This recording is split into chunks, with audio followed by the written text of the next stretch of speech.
नमस्ते, मैं शिवम हूँ। आप न्यूज़ भारतवर्ष देख रहे हैं। देश में कोरोना का माहौल है। इस माहौल में आपने देखा कि किस तरह से लॉकडाउन हुआ था। लॉकडाउन के बीच जितने भी स्कूलें कॉलेजेस थे उसे बंद रखा गया। अब धीरे धीरे जो है जीवन यापन को पटरी पर लाने की कोशिश की जा रही है। अनलॉक 4 होगा, जिसमें आप देखेंगे किस तरह से जो है बदलाव हो रहा है देश में। फिलहाल हम बात करते हैं नीट जेईई की परीक्षा को लेकर उठ रहे विवाद पर। कोरोना काल में विद्यार्थियों की मांग है कि परीक्षा जो है उसे टाला जाए, लेकिन सरकार जो है वो उस परीक्षा को समय पर कराने में लगी हुई है। हम बात कर रहे हैं नीट जेईई की परीक्षा को लेकर। क्या कुछ इस पर पप्पू यादव ने कहा है, आप पप्पू यादव की बातों को सुनिए। मन की बात कल की है और विद्यार्थी की बात करवे नहीं की। नरेंद्र मोदी जी छात्र की बात तो कर लेते, नीट एग्जामिनेशन की बात तो कर लेते, बिहार के अमीन की बात तो कर लेते।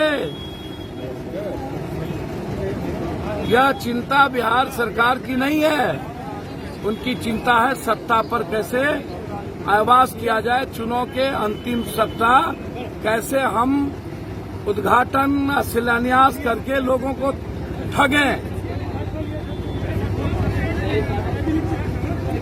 ये कभी ये सेक्रेटरी कहता है कि मंत्री के पास आइए, मंत्री कहता है सेक्रेटरी के पास आइए। लगातार आप जब 4 पैनल में 3 पैनल को आप ज्वाइन करा रहे हैं,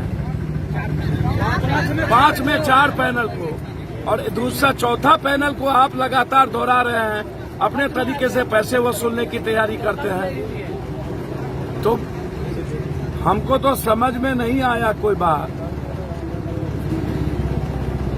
हमेशा बेमौसम बरसात जो इस देश के प्राइम मिनिस्टर और चीफ मिनिस्टर करते रहते हैं, मेरी गहरी चिंता इस बात को लेकर के है। हमारे छात्र, सभी क्रांतिकारी लोग यहाँ पर हमारे सब परिवार के हैं और पूरा का पूरा भविष्य बिहार का इस पर टिका हुआ है और बरसों से अमीन नहीं है गांव में और ये संख्या कम है। हम इसी संख्या के बदौलत हमारी कुछ जरूरत पूरी हो सकती है और उसको भी आप लगातार टॉर्चर कर रहे हैं। मेंटल टॉर्चर हो रहा है, फिजिकल टॉर्चर हो रहा है। तो हम सरकार से मांग करते हैं कि अविलंब जो 5वां पैनल बचा है, 5 में चौथा होके 5वां, इस पर अविलंब अमीन पोस्ट को लेकर के आप घोषणा करें। कल मेरी मंत्री से जिससे बातचीत हुई, उन्हें आश्वासन दिया कि सर मुझको 2 सप्ताह का समय दीजिए और 2 सप्ताह के बाद बोलेगा आचार संहिता लगे। तो ये लड़ाई आर पार की है। पूरी पार्टी छात्र परिषद इस लड़ाई में मरने जीवन के साथ इनके साथ खड़ा है। पप्पू यादव को सुना, इन्होंने सीधे सीधे नीतीश सरकार को कटघरे में खड़ा किया है और कहा है कि सरकार लिख के भेजे कि नीट जेईई की जो परीक्षा है उसे पोस्टपोन किया जाए। कोरोना महामारी के बीच जो है वो छात्र का लाइफ जो है वो खतरा में हो सकता है, खतरे में पड़ सकता है। इसको लेकर इन्होंने, पप्पू यादव ने ये भी बातें रखी थी कि जो देश की सरकार है वो बच्चों को यानी कि छात्रों को मौत के मुंह में धकेलना चाहती है।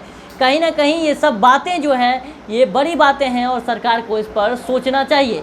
लेकिन जो हमारे एजुकेशन मिनिस्टर हैं रमेश पोखरियाल, उन्होंने साफ साफ कह दिया है कि नीट जेईई की परीक्षा में कोई बदलाव नहीं होगा। आगे क्या कुछ होता है हम आपको बताते रहेंगे। आप देखते रहिए न्यूज़ भारतवर्ष।